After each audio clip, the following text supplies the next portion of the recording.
Assalamualaikum warahmatullahi wabarakatuh. Selamat berjumpa lagi di acara Bincang Santai bersama saya, Unggul Satriadi. Hari ini, Binsan kedatangan tamu yang istimewa, seorang ibu rumah tangga, tapi dia berjuang dengan gigih untuk meningkatkan pendidikan agama di tempat sekitarnya. Nah, di samping saya sudah hadir Bu Nur Siti. Assalamualaikum Bu. Waalaikumsalam warahmatullahi wabarakatuh. Para Rangers di Nusantara, kita akan banyak berbincang-bincang, menggali seperti apa sih perjuangannya Bu Nur Siti dalam membangun atau membuat TPA dari mulai nol sampai dengan banyak muridnya. Baik, selamat pagi Bu. Bu, kita ngobrol-ngobrol santai ya Bu hari ini. Terima kasih sudah datang di acara Binsan Ibu. Nah, Ibu seorang ibu rumah tangga, tapi Ibu punya tekad yang kuat dari mulai nol mendirikan TPA di tempat Ibu tinggal gitu ya. Jadi memang TPA ini dibangun di lingkungan tempat Ibu tinggal ya Bu ya. Nah, apa sih yang mendorong Ibu untuk membuat atau membangun TPA ini nih? Kira-kira panggilan apa sih ya sehingga Ibu, aku pengen buat TPA. Nah, seperti itu Bu dari awal. Silakan Ibu. Alhamdulillah, terima kasih atas kesempatannya. Dulu itu kami karena kebetulan tinggal di komplek kedinasan, terus saat itu kalau sore itu kami lihat kok anak-anak lebih banyak main gitu. Terus akhirnya kami sama teman-teman itu kok anak-anak main terus ya gitu. Terus kadang-kadang kalau anak itu kan kadang ada kelahinya, ada apa. Gimana nih kalau kita buat tempat ngaji buat anak-anak gitu. Itu kira-kira tahun 2014 ya. Terus kebetulan saat itu yang ada yang sahabat kami yang sudah punya syahadah atau ijazah itu dari metode Qiraati. Jadi yang kami perkenalkan itu metode Qiraati. Terus akhirnya 2014 itu dimulai dulu awalnya hanya di teras-teras rumah aja. Oh, jadi belajarnya anak-anak ini awalnya di teras-teras rumah. Di teras rumah karena kami belum punya tempat. Ya. Tapi tetap berjuang ya Bu ya. Sama teman-teman.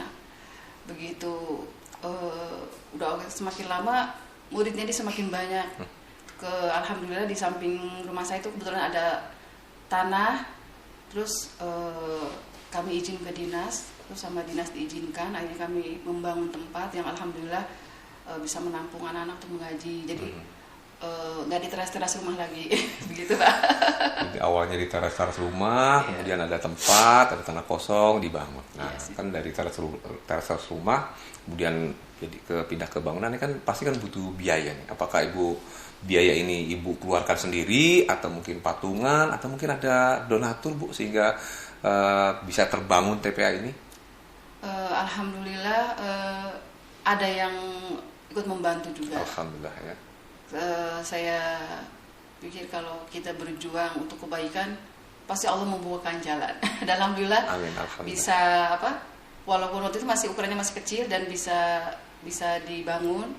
Terus mengingat masih makin banyak muridnya, akhirnya diperluas lagi. Alhamdulillah ada yang membantu juga. Masya Allah. Jadi dari mulai kecil ya, kemudian dibangun lagi, dan itu disupport oleh para donatur ya Bu ya. Baik Bu. Nah Bu, kalau boleh tahu pertama-tama yang ikut di TPA Ibu kira-kira berapa orang Bu awal-awal Bu?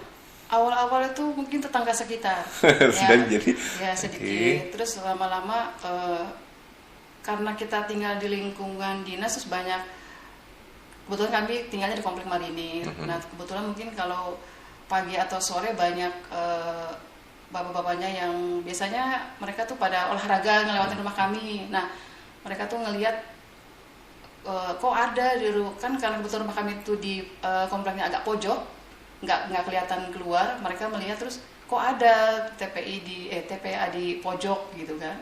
Terus kok beda pengajarannya. Akhirnya mereka tertarik. Terus mereka daftarin anak-anaknya ke kami. Nah kebetulan sih sebagian besar memang anak-anak tentara ya yang mendaftar. Alhamdulillah Ibu ya. Nah Bu, lebih banyak di range usia berapa Bu yang ikut TPA di tempat Ibu? Atau mungkin Ibu khususkan memang harus yang umur sekian yang boleh masuk, yang umur sekian nggak boleh gitu? Ada persyaratan khusus nggak Bu? Biasanya sih yang disarankan itu usia 4 tahun ke atas. Jadi 4 tahun itu lebih bagus. Cuma kadang ada orang tuanya yang karena melihat temannya udah pinter ngaji, 3 tahun pun 2 tahun pengen dimasukin. Gitu. Cuma karena itu jadi PR buat gurunya gitu kan. Karena kalau anak usia di bawah 4 tahun itu masih harus dibimbing semuanya. Misalnya kalau pengen ke kamar mandi, sedangkan orang tuanya kadang ninggal gitu. Kadang ada juga yang sampai istilahnya BAB gitu, Becky ada juga. Ya, itu ada yang gitu. Terus mungkin dukanya itu, cuma ya sudahlah, bagaimana lagi ya. Dibawa dengan suasana senang aja Ibu ya, menikmati. Jadi kalau tadi dengar cerita Ibu, ya ini sebenarnya banyak orang tua yang mungkin salah berpikir ini TPA, ini bukan penitipan anak ya Bu ya. Karena usia 2 tahun 3 tahun saya pikir ya belum bisa dilepas gitu sama orang tuanya. Tapi ya mau nggak mau namanya orang tua sudah percaya di tempat Ibu ya. Ya tapi kan guru-gurunya jadi ekstra Ibu, nggak cuma ngajar tapi ngurusin hal-hal yang hari-hari, mungkin ke kamar kecil dan lain-lain yang tadi Ibu seperti sampaikan ya. Ya semoga para gurunya dibalas oleh Allah dengan ganjaran yang berlipat-lipat ya Bu ya. Luar biasa Bu. Nah dengar-dengar Ibu sekarang udah pindah nggak di Cilandak, di Sawangan. Nah, di Sawangan Ibu buka lagi, gitu ya Bu ya? Iya betul. Jadi, nanti kalau pindah dari Sawangan, pindah buka lagi ya, luar biasa nih Bu ya. Ini semangat sekali nih Bu. Boleh cerita nih bagaimana nih sekarang di tempat baru di Sawangan Bu? Karena kita tinggal kemarin itu TVK Asufa yang di Cilandak itu karena dinas. Karena ke dinas itu kan ada masa waktu tinggalnya. Ya. Tuh, akhirnya kami pindah ke Sawangan. Karena di Sawangan karena kemungkinan karena jaraknya jauh antara Sawangan dengan Cilandak, saya nggak mungkin ngajar ke Asyufah lagi. Sedangkan saya masih ingin ngajar anak-anak mengaji, belajar mengaji. Akhirnya saya izin ke guru-guru kami, diizinkan buka TPQ. Akhirnya beliau izinkan, akhirnya kami buka lagi di Sawangan. Alhamdulillah. Ini luar biasa nih, banyak mungkin kalau kita lihat orang ya wanita bikin satu TPA pindah mungkin udah dalam titik 2014. Nah Ibu pindah tahun berapa?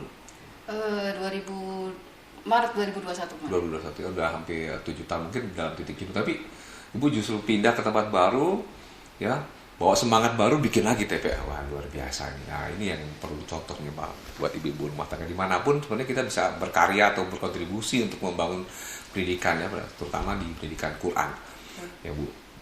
Nah Bu Nur Siti, jadi metodenya yang dilakukan di TPA itu metode qiraati berarti Bu ya. Nah, itu yang mungkin menjadi nilai beda ya dengan TPA-TPA yang lainnya sehingga orang mau menitipkan anaknya untuk belajar Quran di tempat Ibu. Dalam perjalanan waktu nih Bu, nah selain ada di Cilandak, Sawangan, Ibu punya nggak target atau visi ke depan pengen buka cabang di tempat-tempat lain gitu ya Bu? Kalau buka cabang kemungkinan karena biasanya guru-guru qiraati ini tidak hanya mengajar di satu tempat. Jadi ada sebagian guru-guru qiraati yang mengajar di sekolah. Jadi misalnya karena saya ibu rumah tangga cuma bisanya mengajar di satu tempat, dia kan harus mengurus keluarga juga. Siap Ibu. Jadi hanya di satu tempat. Cuma kalau banyak sebagian guru qiraati yang mengajar nggak hanya di satu tempat. Mungkin beliau juga punya TPQ sendiri, tapi mengajar juga di tempat lain. Biasanya seperti itu di sekolah, di pesantren juga gitu. Banyak yang seperti itu. Kalau sekarang saat ini di Sawangan ini karena masih juga di rumah saya, masih juga di teras namanya. Wah, dimulai dari teras lagi ya Bu ya. Ya mohon doanya supaya Allah memberikan rezeki bisa membeli tanah buat bangun Amin. Alhamdulillah. Amin ya. Ya amin ya, semoga bisa membangun TPA seperti yang di Cilandak ya, bisa menampung. Kalau boleh tahu, yang di Cilandak sampai dengan saat ini jumlah muridnya berapa Bu? Alhamdulillah sekitar 100 lebih sih, 100 lebih, 150? Iya. Luar biasa. Sebelum pandemi itu 170-an 170. alhamdulillah. Cuma karena pandemi terus kita ngajarnya secara online dan banyak anak-anak itu kalau online tuh lebih apa ya, kurang bergairah dibandingkan dengan datang ke TPQ-nya. Karena kalau TPQ kan mereka ketemu teman-temannya gitu ya. Jadi nggak cuma belajar Quran, Ya, mungkin bisa main sambil main gitu. ada Nah, secara online mereka sebagian merasa agak jenuh dan sebenarnya kalau online ini kurang maksimal. Ya, kalau untuk belajar mengaji ini karena harus ketemu langsung gitu. Dan harus kita mengajar langsung gitu. Jadi agak kurang ini. Jadi sebagian banyak yang ini.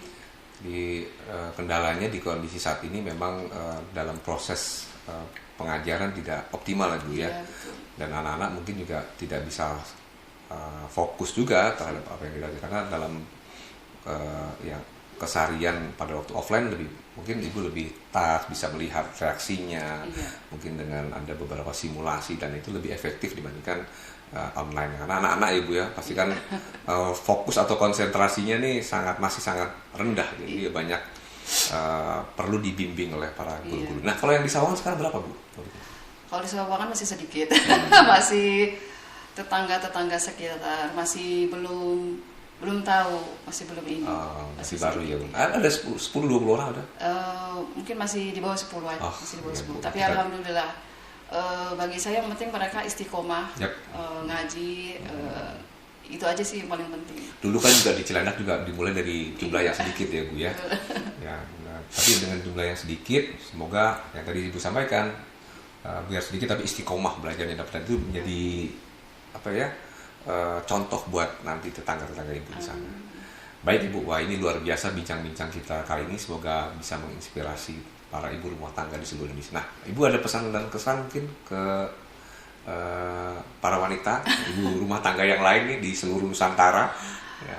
Kesannya apa pesannya karena yang pernah saya baca ada ungkapan bahwa wanita adalah madrasah pertama bagi anaknya. Akan lebih baik kalau terutama karena kita umat muslim ya Pak ya, jadi kalau bisa dimulai dengan ibunya bisa belajar mengaji, dan kalau memang seorang ibu bisa mampu mengajar anaknya mengaji, dan itu juga nggak perlu dititipkan ke TPQ, cukup ibunya bisa mengajar. Dan juga ada ungkapan dari pendiri metode Qiraati Bapak almarhum Kiai Haji Dahlan Salim Kasih bahwa jangan mewariskan bacaan yang salah jika yang benar itu mudah. Wah, luar biasa. Terima kasih Bu Nur Siti ya, pesan buat para Rangers Tunas Sementara. Baik, Ibu Nur Siti, terima kasih banyak telah datang di tempat kami di acara Bincang Santai. Sama-sama. Baik para Rangers Nusantara, demikian tadi Bincang Santai kami dengan Ibu Nur Siti yang berjuang untuk pendidikan Quran di tempatnya. Nah, bisa diambil intisarinya bahwa kita bisa berjuang dari manapun, siapapun kita, tidak peduli kita sebagai ibu rumah tangga. Terima kasih telah menyaksikan acara Bincang Santai kali ini. Sampai bertemu di acara Bincang Santai minggu depan. Saya Unggul Satriadi, undur diri. Wassalamualaikum warahmatullahi wabarakatuh.